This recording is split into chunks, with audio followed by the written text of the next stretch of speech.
విజయ్ గారు ఏంటి అక్కడ జగిత్యాల సభ విజయవంతం కాబోతుంది, చాలా భారీ ఎత్తున జరగబోతుంది కాబట్టి దాన్ని డిస్టర్బ్ చేయడానికి ఇలాంటి ప్రచారం కాంగ్రెస్ మొదలుపెట్టింది అనే విమర్శలకు మీరు ఏం చెప్తారు? ఎందుకంటే బీఆర్ఎస్ పార్టీ ఆఫీస్ నుంచి ఒక ప్రెస్ నోట్ కూడా రిలీజ్ చేశారు వాళ్ళు.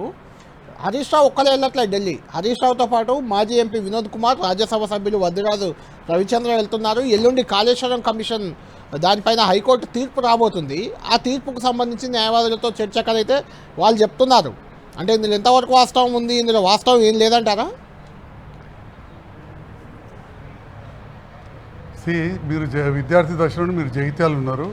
ఆ గ్రౌండ్ ఎంతదో మీకు తెలుసు. ఆ చుట్టూ మొత్తం కూడా ఆక్రమణ చేయించిన జీవన్ రెడ్డి గారి ఆధ్వర్యంలో ఒకప్పుడు మనం చదువుకున్నప్పుడు చాలా పెద్దగా ఉండేది.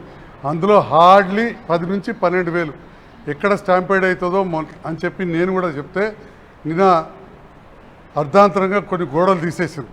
సో అటువంటి సభ, చిన్న సభాస్థలి డిస్టర్బ్ చేయాల్సినంత అవసరం రేవంత్ రెడ్డి గారు కానీ కాంగ్రెస్ శ్రేణులకు ఉంటుందని నేను అనుకోవట్లేదు. సో అదేవిధంగా మేడిగడ్డ సభ గురించి నాకున్న సమాచారం నేను అధికారులు అడిగినా వారి మినిట్స్లో ఎప్పుడో రాసింది ఈ మేడిగడ్డ రివ్యూ అని. ఎన్డీఎస్ఏ రిపోర్ట్ వచ్చింది, it has to be reviewed, తప్పకుండా రెనోవేషన్ చేయాల్సిందే, దాని మీద రివ్యూ మీటింగ్ ఉంది. అదే సందర్భంలో సభ ఏర్పాటు చేస్తుంటాం, చాలా సార్లు చూస్తుంటాం. 2 సభలు కూడా జరుగుతుంటాయి. రైట్, జరగచ్చు. అయితే ఇక్కడ నేను అడుగుతున్న పాయింట్ ఏంటంటే జీవన్ రెడ్డి గారు రేవంత్ రెడ్డిని, సంజయ్ అంటే మీరు లోకల్, ఆయనకు ప్రత్యర్థి మీరే కాబట్టి మీరు టార్గెట్ అయ్యారు. అంతేకాదు రేవంత్ రెడ్డిని నేరుగా టార్గెట్ చేశారు. కాంగ్రెస్ పోవాలి, లేకుంటే రేవంత్ పోవాలి, కేసీఆర్ రావాలి అని నినాదం ఎత్తుకున్నారు ఆయన. అంటే జీవన్ రెడ్డి అక్కడ చేరుతున్నాడు కాబట్టి దానికి పోటీగా రేవంత్ రెడ్డి సభ పెట్టారు అనేది చర్చ అయితే ఉంది. ఎందుకుందంటే మీరు 17వ తేదీ వేయాలి రైతు బంధు నిధులు, ఈరోజు 20వ తేదీ, ఈరోజు రిలీజ్ చేస్తున్నారు. అంటే 3 రోజుల గ్యాప్తో.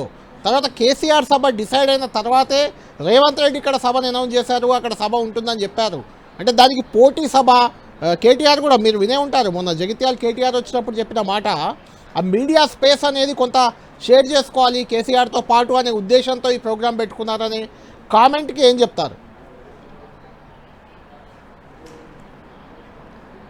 ఫస్ట్ ఒకటి, రేవంత్ రెడ్డి పోవాలి, కేసీఆర్ రావాలనే నినాదం ఏదైతే జీవన్ రెడ్డి గారు ఇచ్చారో, ఇచ్చే కంటే ముందు వారు చెప్పారు, నేను చంద్రబాబుతో కొట్లాడినా, కేసీఆర్తో కొట్లాడినా, నువ్వెంత రేవంత్ రెడ్డి అన్నారు.